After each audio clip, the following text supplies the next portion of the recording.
Majelis Hakim memasuki ruangan. Hadirin dimohon berdiri.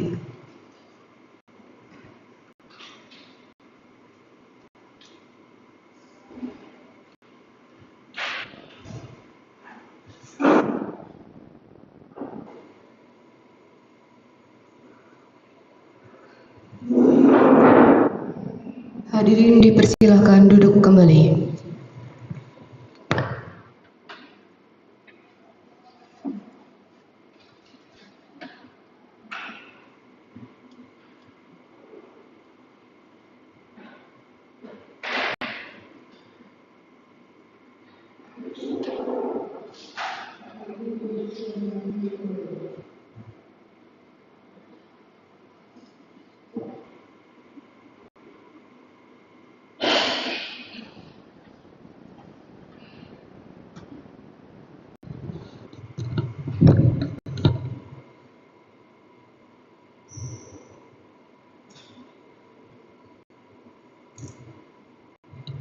Siap ya?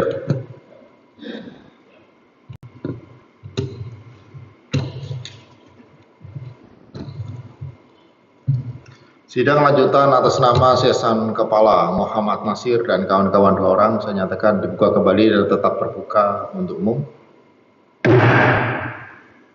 Begitu dihadapkan para terdakwa dalam ruang sidang.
Terdakwa 1 sehat.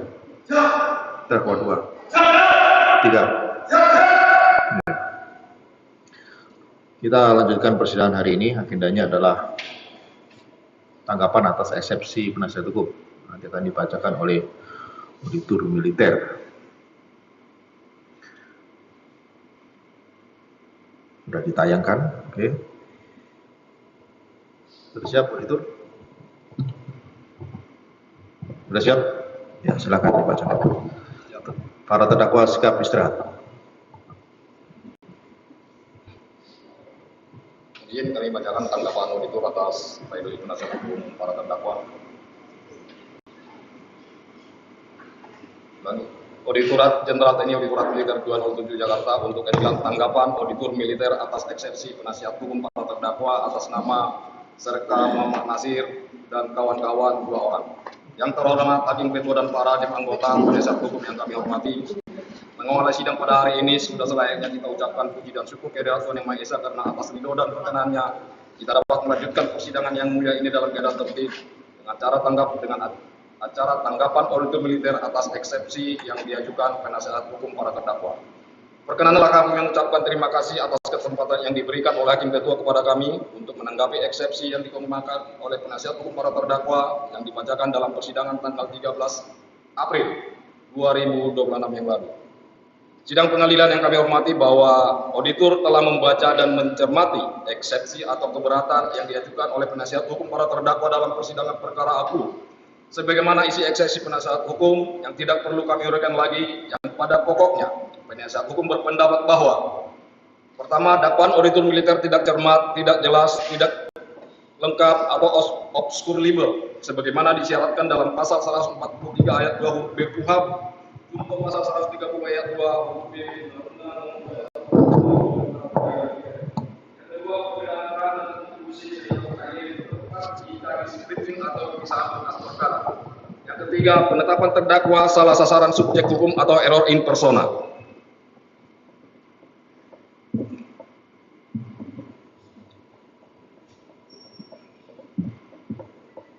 Tanggapan auditor militer. Pertama-tama kami selaku auditor militer menyampaikan ucapan terima kasih atas eksepsi dari penasihat hukum para terdakwa dengan dalil-dalil yang telah disampaikan dan dibacakan dalam persidangan yang lalu tanggal 13 April 2026 yang tak lain bertujuan untuk bersama-sama mencari kebenaran material dalam perkara aku.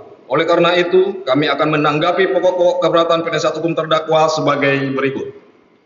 Yang pertama, tanggapan terhadap surat dakwaan tidak cermat, tidak jelas, dan tidak lengkap atau obskur libel, bahwa dalil penasihat hukum tersebut adalah tidak berdasar dan keliru karena yang pertama, bahwa berdasarkan ketentuan pasal 130 ayat 2 Undang-Undang RI nomor 31 tahun 1997 tentang peradilan militer, surat dakwaan harus memuat identitas lengkap terdakwa dan uraian secara cermat, jelas dan lengkap mengenai tindak pidana yang didakwakan. Dalam perkara aku, auditor militer telah memuat identitas para terdakwa secara lengkap dan telah menguraikan secara jelas mengenai waktu atau tempus delikti dan tempat atau lokus delikti serta perbuatan para terdakwa. Kedua, bahwa yang dimaksud dengan cermat, jelas dan lengkap bukan berarti harus sangat rinci hingga menyentuh aspek pembuktian, melainkan cukup menggambarkan perbuatan yang didakwakan, unsur-unsur delik dan peran para terdakwa serta keterkaitan perbuatan para terdakwa dengan peristiwa pidana. Dalam perkara aku, auditor militer telah menggambarkan secara utuh dan jelas perbuatan para terdakwa dan juga peran masing-masing terdakwa. Oleh karena itu, keberatan penasihat hukum yang menilai dakwaan tidak cermat, tidak jelas, dan tidak lengkap adalah tidak berdasar hukum. Karena substansi dakwaan sudah menggambarkan secara utuh mengenai perbuatan yang didakwakan. Dengan demikian, dalil penasihat hukum tidak berdasar dan tidak beralasan, oleh karena itu harus ditolak. Yang kedua, perbedaan peran dan kontribusi sehingga perkara ini lebih tepat jika displitsing atau pemisahan berkas perkara. Bahwa dalil penasihat hukum sebagaimana dalam eksepsi yang dibacakan dalam persidangan sebelumnya tidak beralasan hukum karena yang pertama, bahwa berdasarkan praktek hukum acara pidana, splitsing atau pemisahan berkas perkara merupakan kewenangan diskresi penuntut umum dan dilakukan untuk kepentingan pembuktian apabila diperlukan, bukan hak terdakwa maupun penasihat hukum. Oleh karena itu, tidak dilakukannya splitsing tidak dapat dijadikan alasan untuk melemahkan dakwaan. Dalam perkara aku, auditor militer menilai bahwa pembuktian dapat dilakukan secara optimal tanpa pemisahan berkas perkara atau splitsing.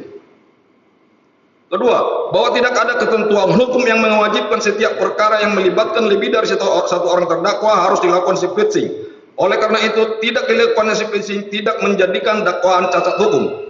Yang ketiga, bahwa dalam perkara aku, penggabungan perkara para terdakwa dalam satu berkas perkara mempermudah pembuktian keterkaitan perbuatan para terdakwa, menghindari putusan yang saling bertentangan, dan sejalan dengan asas peradilan sederhana, cepat, dan biaya ringan.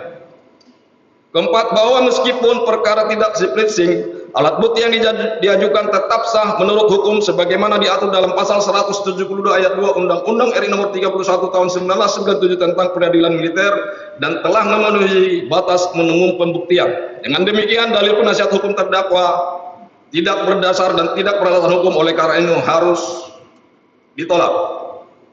Tanggapan terhadap dalil penetapan terdakwa 3, salah sasaran subjek hukum atau error in persona.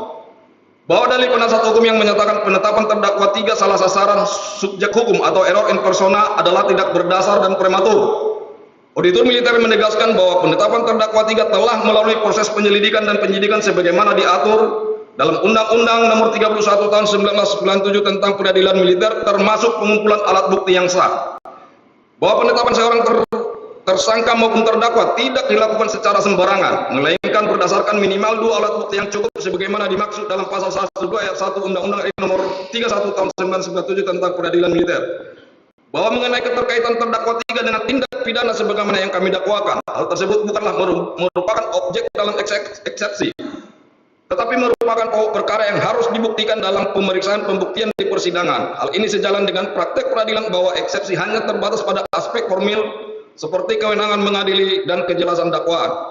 Bahwa tidak terdapat kekeliruan subjek hukum atau error in persona. Dalam hal ini, auditor militer memiliki dasar yang kuat dalam menetapkan terdakwa 3.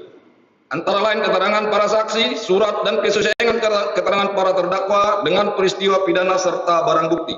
Dengan demikian, dalil penasihat hukum bahwa auditor militer salah sasaran subjek hukum atau error in persona tidak beralasan hukum dan harus ditolak.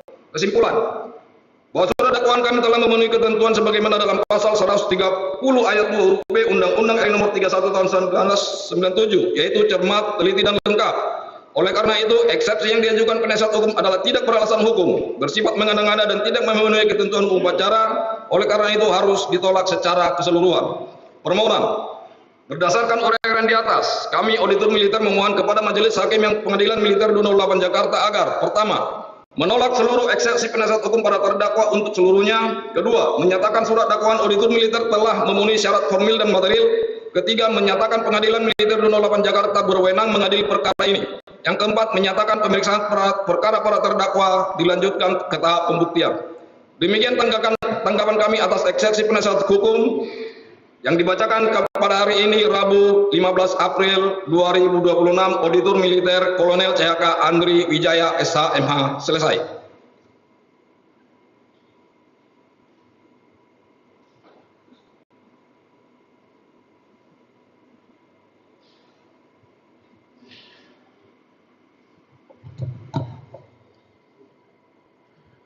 Ya, terima kasih auditor sudah membacakan tanggapan atas eksepsi penasihat hukum.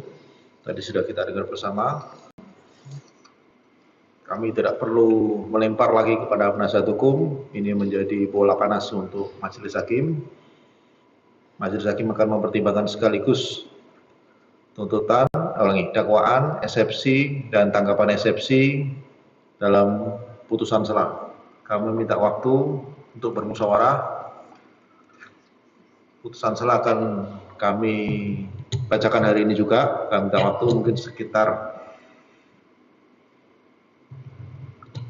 habis isoma ya, jam 13.00 kita nanti buka lagi untuk putusan sela. Demikian auditor.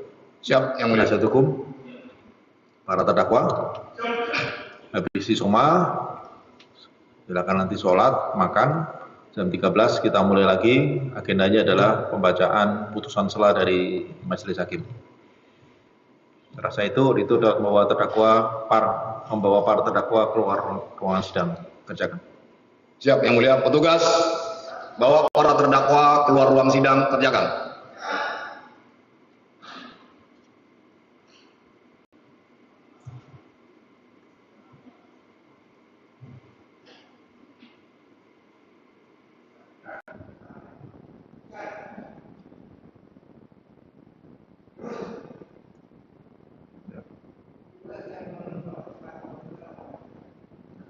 Tetap ditahan.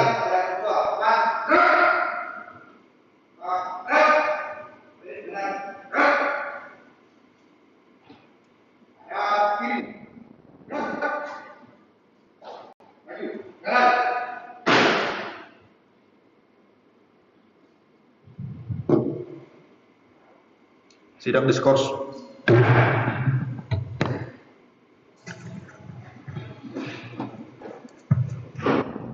Majelis hakim meninggalkan ruangan. Hadirin dimohon berdiri.